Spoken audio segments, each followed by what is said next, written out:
Bonjour à tous et bienvenue pour cette nouvelle vidéo.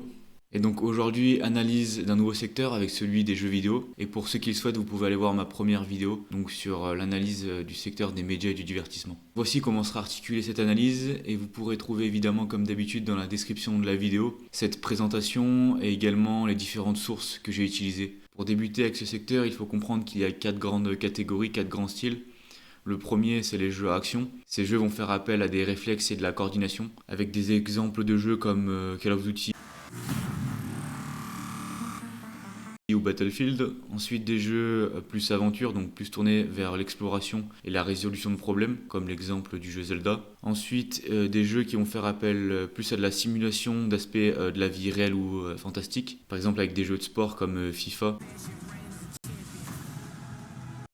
ou NHL. Et enfin des jeux plus tournés vers de la réflexion stratégique et de la tactique, avec des jeux mobiles, par exemple les échecs. Si maintenant on s'intéresse au type d'appareil utilisé pour jouer aux jeux vidéo, on retrouve en première position les jeux mobiles sur téléphone. Donc en 2022, ça représente quasiment 140 milliards de dollars, soit plus de 60% des revenus totaux de ce secteur. On voit que depuis 2014, les jeux mobiles ont connu une énorme croissance. Donc en 2014, c'était 30 milliards. Aujourd'hui, c'est quasiment plus de 4 fois plus. Ensuite, on retrouve loin derrière les jeux consoles, PlayStation, Xbox par exemple, donc qui a connu aussi une belle évolution depuis 2014. Ensuite, légèrement derrière, on retrouve les jeux PC. Et donc, on voit que cette catégorie stagne et est passée derrière les jeux consoles, avec seulement 40 milliards de dollars générés. Dans ce secteur, on classe également les jeux vidéo par type de budget. Par exemple, les jeux AAA sont réalisés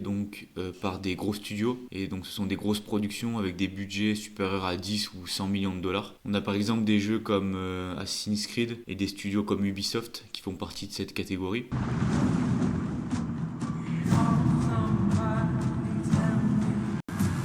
Ensuite, on a des jeux AA qui sont des productions réalisées par des studios de taille moyenne. Et enfin, des jeux indépendants, indie games, qui sont généralement des studios avec des petits budgets ou qui sont réalisés par des petits développeurs. Et par exemple, au tout début, Minecraft était un jeu indépendant. Il existe également différents types de monétisation dans le secteur des jeux vidéo. Donc ce tableau synthétise un peu toutes les formes possibles.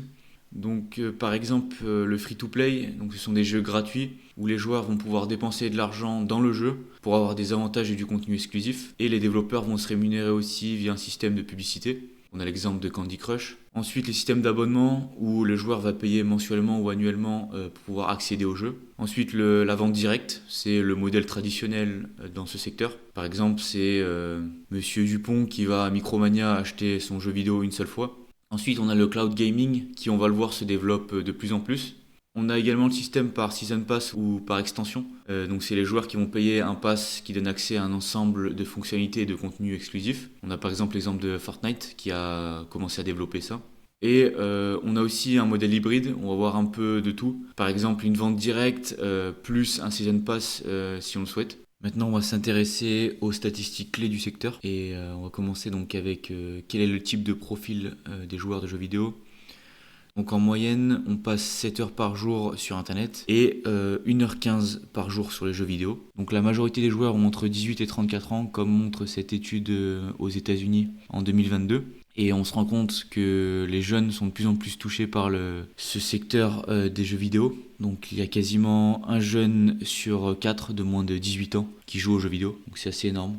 Un élément intéressant à regarder maintenant, c'est le nombre de revenus générés et le nombre de joueurs dans ce secteur en fonction des pays. Le graphique du haut montre les revenus générés en 2022 et celui du bas les nombres de joueurs sur cette même année. Et on se rend compte que les États-Unis et la Chine sont les deux pays qui génèrent le plus de revenus, avec les USA quasiment 50 milliards de dollars, suivis de près donc par la Chine avec environ 45. On se rend compte également que l'Asie génère près de 50% des revenus dans ce marché, avec donc la Chine, le Japon et la Corée du Sud qui sont les 3 pays asiatiques les plus importants. Pour ce qui est de la France, on se rend compte que c'est 10 fois moins de revenus générés en comparaison donc avec les États-Unis et la Chine. Enfin, pour ce qui est du nombre de joueurs, on se rend compte que la Chine écrase les autres pays avec environ 700 millions de joueurs. Ce qui est assez remarquable, c'est encore la marge de progression que dispose ce pays, car il y a seulement 50% de joueurs par rapport à la population totale, alors que la moyenne se situe plutôt aux alentours des 60%.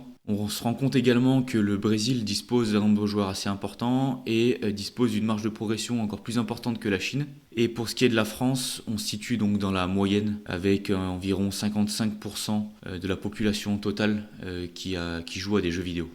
Si on décompose maintenant les revenus par différentes catégories, on se rend compte qu'en 2022, donc sur les 220 milliards de dollars générés par ce secteur, c'est donc les jeux mobiles et la publicité qui génèrent le plus de revenus, avec plus de 70% des revenus générés.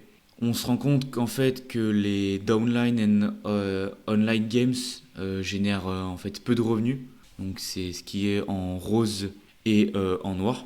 Et la croissance estimée dans le futur d'ici 2030 est d'environ 10 à 12% par an. Et on se rend compte qu'on devrait avoir une belle progression donc, du cloud gaming, ici en bleu, et du games live streaming, donc qui correspond à l'e-sport, et donc qui devrait beaucoup se développer, en particulier en Asie. Si on s'intéresse plus en détail sur le taux de pénétration de ces différents sous-secteurs, on se rend compte que presque un quart de la population joue à des jeux mobiles, mais ce chiffre devrait stagner d'ici 2027, donc visible sur la courbe en verte. Ensuite, on constate que les secteurs qui devraient croître le plus sont donc le streaming, la courbe en gris, et le cloud gaming. Et on se rend compte que par contre les jeux en ligne et les jeux téléchargés, donc la courbe rouge et noire, devraient stagner d'ici 2027. Quelles sont les entreprises clés dans ce secteur ? Donc on retrouve en première position Tencent, qui est une société chinoise. Cette entreprise a généré en 2022 83 milliards de dollars de revenus. Et donc 55% de ces revenus sont liés aux jeux vidéo, ce qui correspond donc à un revenu d'environ 46 milliards. Ensuite, en deuxième position, on retrouve Sony, avec donc la vente aussi de PlayStation, qui se classe donc en deuxième position avec des revenus d'environ 26 milliards de dollars. Ensuite, en troisième position, on a Microsoft avec 16 milliards, car seulement 7,5% du total de ses revenus sont liés donc au gaming. Et enfin, on retrouve Nintendo et NetEase, une entreprise là aussi chinoise. Et si on s'intéresse donc à la capitalisation de ces différentes entreprises, donc on a Microsoft, donc une GAFAM qui a une market cap la plus importante avec 2730 milliards. On retrouve en deuxième position donc Tencent avec quasiment 400 milliards de dollars de capitalisation. Et ensuite les trois autres, donc Sony, NetEase et Nintendo. Et donc on se rend compte que Tencent par rapport à Microsoft, c'est quasiment 10 fois moins de market cap. Ce graphique compare donc en rouge le S&P 500, les 500 plus grosses entreprises américaines, versus donc l'ESPO, le VanEck Video Gaming and eSport ETF. Donc un ETF, c'est un panier d'actions. Et cet ETF va sélectionner des entreprises en lien donc avec le secteur des jeux vidéo. Et donc c'est le premier fonds ETF dans cette thématique. On voit donc que cet ETF est composé donc de grosses entreprises dans ce secteur avec par exemple Tencent, Nvidia et NetEase. Et on constate donc que cet ETF a surperformé le S&P 500 ces 5 dernières années de près de 40%, en grande partie grâce à Nvidia, donc, qui a surperformé grandement ces dernières années. Et on observe que cet ETF est largement orienté sur les entreprises dans la technologie et ensuite dans l'électronique, avec une grosse part donc aux États-Unis.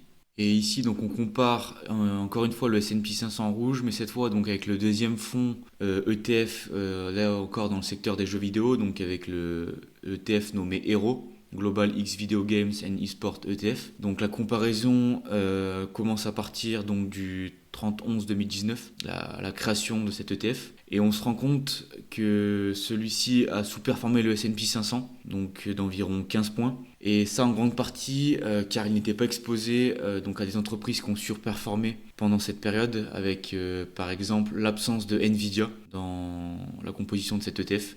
Et on se rend compte que cet ETF est un peu plus diversifié géographiquement que le précédent, Quels sont les défis auxquels ce secteur est confronté? Le premier, c'est faire face à l'évolution technologique. Et donc les entreprises doivent s'adapter constamment pour intégrer donc de nouvelles technologies comme la réalité virtuelle, l'intelligence artificielle ou s'adapter aux nouvelles plateformes. On a ensuite un problème de cybersécurité et piratage qui peuvent donc affecter la sécurité des données des utilisateurs et l'intégrité des jeux. On a également l'aspect réglementation et législation qui n'est pas négligeable dans ce secteur, avec l'exemple de la Chine qui, depuis fin 2021, a mis en place des mesures pour restreindre l'accès aux jeux vidéo aux mineurs, donc à certaines heures et certains jours de la semaine. Mais c'est ce qui permet aussi d'avoir certaines opportunités avec des entreprises qui sont décotées liées à ces problèmes. On a un aspect aussi concurrence et sursaturation du marché qui peut être un danger donc pour les marges des entreprises. Et on a également un développement et l'émergence de nouveaux développeurs comme en Chine et en Inde qui impactent les studios en place comme certains studios connus comme Ubisoft en France. Et enfin, ce secteur fait face aussi à la fluctuation économique et est impacté donc par la cyclicité de l'économie, avec par exemple en période de récession économique où les consommateurs vont potentiellement réduire leurs dépenses en divertissement. Et ça peut avoir un impact sur la vente de jeux vidéo et de consoles en général. Pour conclure, merci à tous ceux qui sont arrivés jusqu'à la fin de la vidéo. Et je le rappelle, pour ceux qui le souhaitent, vous pouvez trouver donc toutes les sources que j'utilisais pour cette vidéo dans la description. Et on se retrouve donc dans une prochaine vidéo pour l'étude de cas d'une entreprise dans le secteur des jeux vidéo avec Tencent qui est un mastodonte chinois. C'était Tristan et n'hésitez pas à vous abonner.